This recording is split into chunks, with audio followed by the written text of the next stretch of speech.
Hola estimados estudiantes, soy su profesor Diego Vergara y este es el siguiente objetivo de aprendizaje. El objetivo de esta clase es identificar y caracterizar las reacciones químicas según su variación en el número de moléculas y comprender la importancia del oxígeno en las reacciones químicas a nivel biológico e industrial.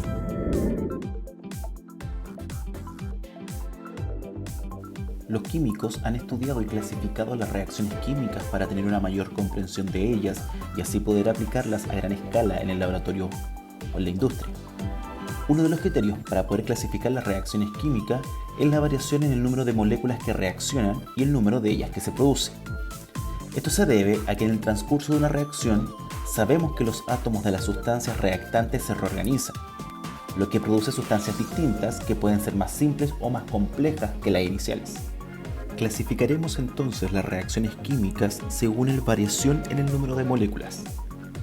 Propiciaremos las reacciones de síntesis, las reacciones de descomposición y las reacciones de sustitución. Las reacciones de síntesis son aquellas que se producen sustancias con estructuras más complejas. En estas, el número de moléculas de productos es menor que el de reactantes. Las personas, en los esquemas, representan átomos o grupos de átomos o moléculas. Por lo general, estas reacciones son exotérmicas, es decir, liberan energía térmica al crearse el nuevo enlace químico entre los productos.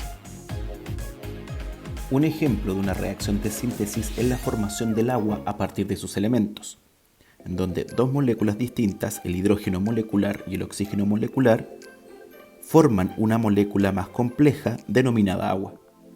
En cuanto a las reacciones de descomposición, estas consisten en un proceso de división de los reactantes en sustancias con estructuras más simples. En estas, el número de moléculas de productos es mayor que el de reactantes. En general, las reacciones de descomposición son reacciones endotérmicas, es decir, para romper los enlaces químicos de las sustancias reactantes es necesario absorber energía térmica.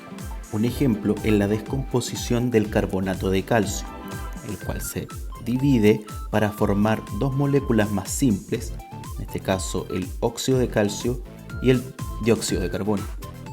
En las reacciones de sustitución, el número de moléculas de productos es igual al de reactantes y solamente se intercambian átomos entre ellas. Hay dos tipos de sustitución, por desplazamiento simple y por desplazamiento doble. En cuanto a las reacciones de sustitución por desplazamiento simple, estas corresponden cuando un elemento desplaza a otro dentro de un compuesto.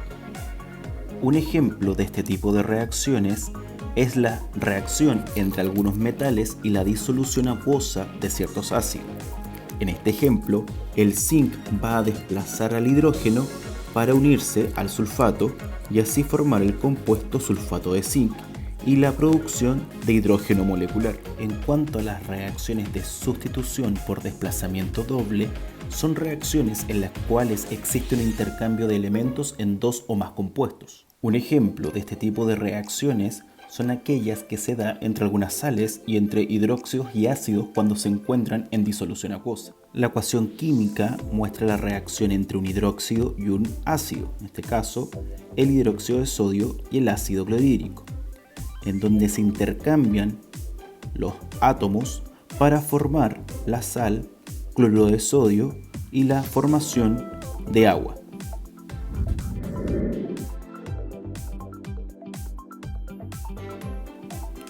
El aire que respiramos es una mezcla de gases que forma un complejo sistema químico en continuo cambio y está en directa relación con nuestro entorno y los seres vivos.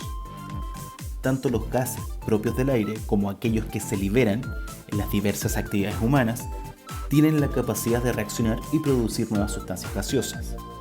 El oxígeno del aire, aun cuando no es el gas más abundante, de hecho está en segundo lugar, presenta ciertas propiedades que los convierten en la sustancia clave de muchos procesos. Por otro lado, si en el transcurso de una reacción el oxígeno, al combinarse, produce energía que se manifiesta en forma de luz y calor, el proceso se llama combustión. Por ejemplo, cuando se calienta un trozo de madera, esta arde, va a liberar gases y produce energía. Todo esto con ayuda del oxígeno. Por lo tanto, decimos que el oxígeno en una reacción de combustión es Comburente. Para que ocurra la combustión es necesario un aporte energético inicial que promueva la combinación de un combustible con el oxígeno. Existen dos tipos de combustión. En la combustión completa es aquella en la cual el combustible arde en una atmósfera con suficiente oxígeno y produce dióxido de carbono y agua. En cambio, la combustión incompleta es aquella en la cual no existe oxígeno suficiente, por lo que el combustible no reacciona completamente y se produce una mezcla de gases contaminantes, como lo es el dióxido de carbono, el monóxido de carbono y óxidos de nitrógeno. Como mencionamos recientemente, el monóxido de carbono es producto de la combustión incompleta producido por el mal funcionamiento de los aparatos de calefacción, por ejemplo, un calefón, y también a la falta de ventilación. No tiene olor ni color, por lo que es difícil de detectar.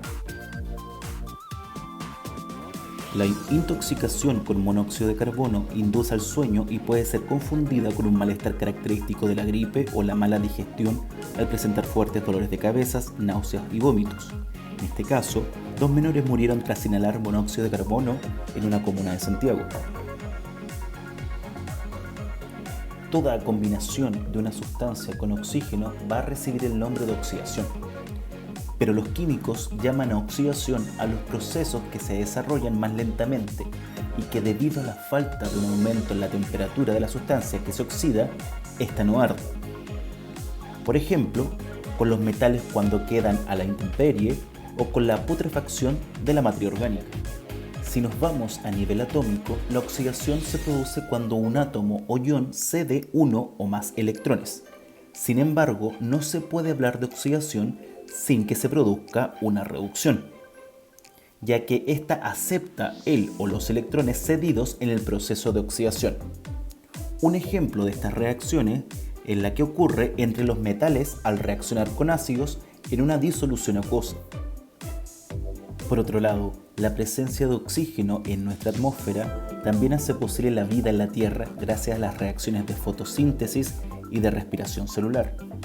La mayor parte del oxígeno presente en la atmósfera es producido por las plantas, bosques y cultivos y por el plancton marino como resultado de la fotosíntesis.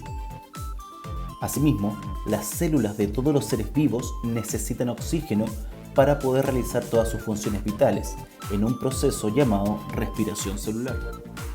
La fotosíntesis se lleva a cabo en las células vegetales, pues en ella existen unos organelos llamados cloroplastos, que contienen en su interior el pigmento esencial de la fotosíntesis, la clorofila, capaz de absorber la luz solar.